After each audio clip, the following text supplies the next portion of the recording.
1 ವರ್ಷ ಮೇಲ್ಪಟ್ಟ ಮಕ್ಕಳಿಗೆ ಹೆಲ್ತಿಯಾಗಿ ವೆಯ್ಟ್ ಗೇನ್ ಮಾಡುವಂಥ ಒಂದು ರೆಸಿಪಿನ ತಿಳಿಸ್ಕೊಡ್ತಾ ಇದ್ದೀನಿ. ಮಗು ಎಷ್ಟೇ ಸಣ್ಣ ಇದ್ರೂ ಈ ರೆಸಿಪಿನ ಮಾಡಿ ಪ್ರತಿದಿನ ತಿನ್ನಿಸೋದ್ರಿಂದ ಮಕ್ಕಳ ವೆಯ್ಟ್ ಗೇನ್ ತುಂಬಾ ಚೆನ್ನಾಗಾಗುತ್ತೆ.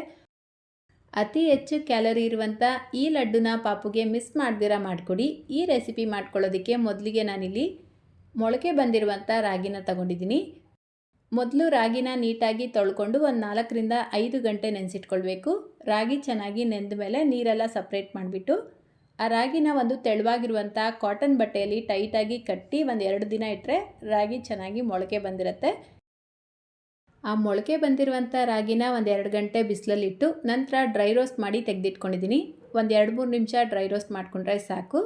ಈಗ ಇದನ್ನು ಒಂದು ಮಿಕ್ಸರ್ ಜಾರ್ಗೆ ಸೇರಿಸ್ಕೊಂಡು ನುಣ್ಣಗೆ ಪುಡಿ ಮಾಡ್ಕೊಳ್ಬೇಕು. ಈ ರೀತಿ ಫೈನ್ ಪೌಡರ್ ಮಾಡಿಕೊಂಡು ಜರಡಿ ಮಾಡ್ಕೊಳ್ಬೇಕು. ಈ ಜರಡಿ ಮಾಡ್ಕೊಂಡಿರುವಂಥ ರಾಗಿ ಹಿಟ್ಟನ್ನ 1 ಕಪ್ಪಷ್ಟು ತೊಗೊಳ್ತಾ ಇದ್ದೀನಿ. ಉಳಿದಿರುವಂಥ ರಾಗಿ ಹಿಟ್ಟನ್ನ ಒಂದು ಗಾಜಿನ ಬಾಟ್ಲಲ್ಲಿ ಹಾಕಿ ಸ್ಟೋರ್ ಮಾಡ್ಕೊಳ್ಳಿ. ಈ ರಾಗಿ ಹಿಟ್ಟನ್ನು ಉಪಯೋಗಿಸ್ಕೊಂಡು ನಿಮ್ಗೆ ಯಾವಾಗ ಬೇಕೋ ಆವಾಗ ಈ ಲಡ್ಡು ಬೇಕಿದ್ರೂ ಮಾಡ್ಕೊಳ್ಬೋದು, ಅಥವಾ ಇದೇ ರಾಗಿ ಹಿಟ್ಟನ್ನು ಉಪಯೋಗಿಸ್ಕೊಂಡು ಮಗುಗೆ ಗಂಜಿ ಬೇಕಿದ್ರೂ ಮಾಡಿ ತಿನ್ನಿಸ್ಬೋದು. ಈಗ ನೋಡಿ 1 ಕಪ್ ರಾಗಿ ಹಿಟ್ಟು ತೊಗೊಂಡ್ರೆ ಅದೇ ಕಪ್ಪಲ್ಲೇ 1 ಕಪ್ ರೋಸ್ಟೆಡ್ ಕಡಲೆ ಬೀಜ ತೊಗೊಂಡಿದ್ದೀನಿ. ಕಡಲೆ ಬೀಜನ ಡ್ರೈ ರೋಸ್ಟ್ ಮಾಡಿಬಿಟ್ಟು ತೊಗೊಳ್ಳಿ.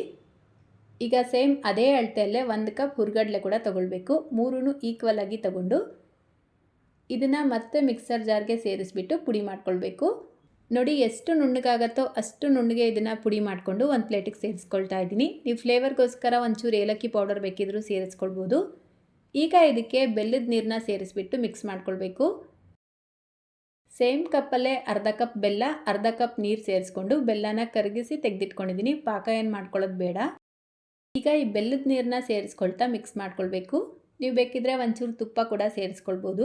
ನೋಡಿ ಜಸ್ಟ್ ಈ ರೀತಿ ಮಿಕ್ಸ್ ಮಾಡಿಕೊಂಡು ಈಗ ಲಡ್ಡು ಮಾಡ್ಕೊಳ್ಬೇಕು. ಕೈಯಲ್ಲಿ ಸ್ವಲ್ಪ ಟೈಟಾಗಿ ಪ್ರೆಸ್ ಮಾಡ್ಕೊಳ್ತಾ ಲಡ್ಡು ಮಾಡ್ಕೊಳ್ಳಿ. ನಾನಿಲ್ಲಿ ಒಂದು ಚಿಕ್ಕ ಚಿಕ್ಕ ಲಡ್ಡುನ ಮಾಡ್ಕೊಳ್ತಾ ಇದ್ದೀನಿ. ಈ ರೀತಿ ಲಡ್ಡುಗಳನ್ನು ಮಾಡಿಬಿಟ್ಟು ಒಂದು ಏರ್ಟೈಟ್ ಬಾಕ್ಸಲ್ಲಿ ಅಥವಾ ಗಾಜಿನ ಬಾಟಲ್ ಹಾಕಿ ನೀವು ಸ್ಟೋರ್ ಮಾಡಿಕೊಂಡ್ರೆ 15-20 ದಿನ ಆದರೂ ಹಾಳಾಗಲ್ಲ. ಪ್ರತಿದಿನ ಪಾಪುಗೆ 2 ಲಡ್ಡುನ ತಿನ್ನಿಸ್ತಾ ಬರೋದ್ರಿಂದ ಮಗು ವೆಯ್ಟ್ ಗೇನ್ ತುಂಬಾ ಚೆನ್ನಾಗಾಗತ್ತೆ. ಈ ಲಡ್ಡುನ ಪಾಪುಗೆ ಪ್ರತಿದಿನ ಬೆಳಗ್ಗೆ ಒಂದು ಸಂಜೆ ಒಂದು ತಿನ್ನಿಸ್ಬೋದು. ಅಥವಾ ಪಾಪು ಲಡ್ಡು ಇಷ್ಟಪಡ್ತಾ ಇಲ್ಲ, ತಿನ್ನೋದಿಲ್ಲ ಅನ್ನೋದಾದರೆ ಇದೇ ಪೌಡರ್ನ ಉಪಯೋಗಿಸ್ಬಿಟ್ಟು ಗಂಜಿ ರೀತಿನೂ ಮಾಡಿ ತಿನ್ನಿಸ್ಬೋದು.